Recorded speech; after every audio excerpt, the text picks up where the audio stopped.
How big can they get?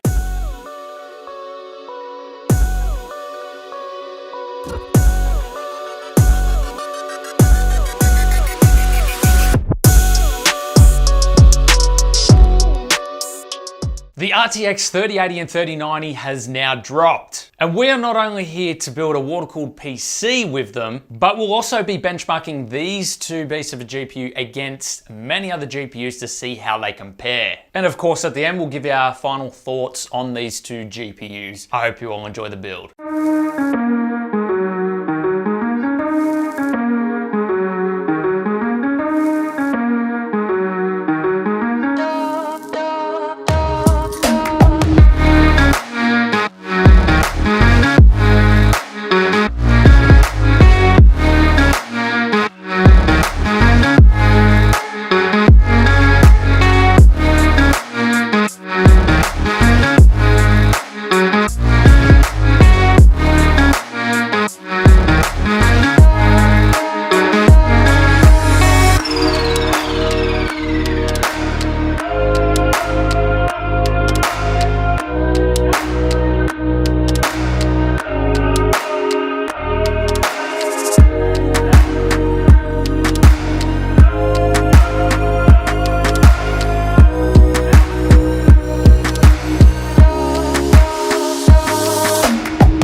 So here it is, the MSI RTX 3090 Gaming X Trio. So with the launch of the 3080, consumers were able to get amazing performance for a great price to performance ratio. The best we've seen in years. Well, that is if you were able to get your hands on one. But now we have the RTX 3090 coming in at $1,499. I'm fairly interested in seeing how it compares against the $699 RTX 3080, especially in rendering and encoding, which is where this GPU should shine with its 24 gigs of VRAM. We have a lot of slides to get through, so feel free to pause here and there if you want to take a look at any particular game.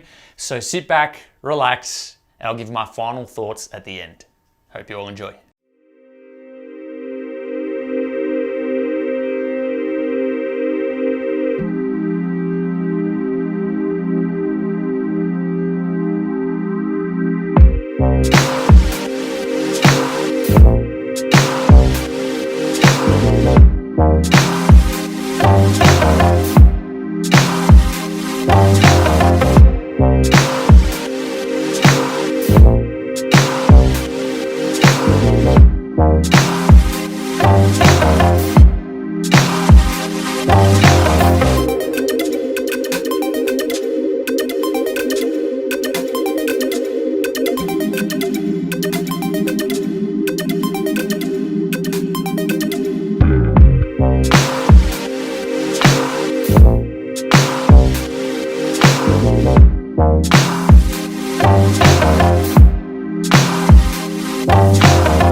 Now you may have noticed that our slides did not include 1080p with ray tracing and DLSS turned on. DLSS is a deep learning feature which frees up graphics card resources for additional rendering, which will get you more frames and detail. Great for when ray tracing is in play. You may remember about everyone complaining about ray tracing during the launch of the 2000 series graphics cards, and how significant the drop in frame rate was when ray tracing was enabled. DLSS will try and help bring some of that frame rate back, but with the resolution scaling occurring, it's not really worth it at 1080p. So a lot of games have chose to not support 1080p DLSS at all. And so that's why we've decided to not include 1080p DLSS with RT turned on. While we are at the topic of DLSS, we loaded up Control to see the difference in FPS DLSS 2.0 made with ray tracing enabled. At 4K with ray tracing, we saw a 60% improvement in FPS while enabling DLSS 2.0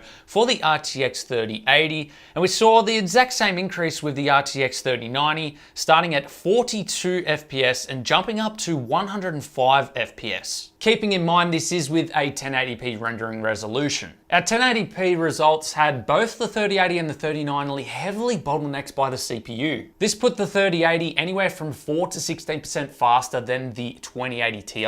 And the 3090 was roughly 0 to 10% faster than the 3080. Now I'm sure with future CPU releases that are able to handle these graphics cards, we'll see a better improvement, especially at those lower resolutions. The real place where these two GPUs shine is at 4K. We saw a 20 to 30% increase in performance from the 2080 Ti for the 3080. And there was a further 10 to 15% increase from the 3080 to the 3090 in gaming. We did end up doing a lot of game tests with the RTX 3090 because Nvidia marketed it as a gaming GPU. I believe Nvidia should have put the focus more towards a workload GPU, and that it be compared against the previous Titan RTX cards because both of them had similar amounts of VRAM. We did end up testing the GPUs in Adobe Rendering, however the results were fairly similar because Adobe Rendering is very CPU intensive even with CUDA enabled, so we're getting fairly similar results. We saw massive improvements however in Blender. The RTX 3080 ended up scoring 40 to 52% faster scores than the 2080 Ti. The 3090 beat out the 3080 by 15%. Now, while the RTX 3080 is half the price of the RTX 3090, the RTX 3090 does have its place as a workstation GPU. I would consider this option before you start looking at the Quadro cards, which is where costs really go up. It does have its place on the market, but its marketing should have been more focused on workloads rather than gaming. As a gaming card, the RTX 3080 is definitely the one to get. For productivity, the 3080 still does a really good job, but if you want to get yourself a cheaper workstation GPU, then the 3090 is there for you. One last note that I wanted to leave you guys with. We tested both the 3080 and the 3090 in a 1-hour Thermark stress test. The 3080 peaked at 71 degrees and 350 watts. The 3090 ended up peaking at 76 degrees and pulled a massive 388 watts. Before we go, I'd just like to give a big shout out to my good friend Omar and Power On Gaming. Our RTX 3090 Gaming X Trio was delayed from MSI. We're actually meant to have this system out for the launch release of the 3090. However, we didn't get our GPU in time. And our GPU was meant to arrive mid this week, but it hasn't arrived yet either. So big thank you to those guys who actually had that particular GPU on hand so we're able to get this video out. It is very frustrating not being able to put out content when people really need it at that time to decide whether or not they want to make these purchases. Obviously there's lots of other videos, but I know some people were looking forward to our take on these GPUs as well, and of course to see a build with them. But we also do understand the stresses that these companies do go through, especially when there's a new product launch and there isn't a lot available for the users. So I hope you did enjoy what we did provide today. One last note is we did do all of these benchmarks after the patching happened with the new drivers from Nvidia. So these are up-to-date numbers for you guys. Now, if you'd like to know all of the specs in more detail, I'll leave those in the description. This is the brand new Thermaltake Core P8 with lots of RGB bling inside. You may have noticed we also have the new Thermaltake W7 water block on the CPU, which is awesome. I don't even know if these have been released yet, but we got those in there, some Thermaltake RAM, the distro plate, I love that thing. And we ended up going with clear liquid this time. Anyway guys, as I said, specs will be in the description. I hope you all enjoyed. Remember to leave a like, consider subscribing, check out more videos on the channel. Lots of custom PCs, a few reviews, some modding tutorials. We've got much more. And if you'd like to help support the channel, is greatly appreciated over on Patreon. Links in the description, or you can become a YouTube channel member. We appreciate you guys, and we'll see you all in the next one.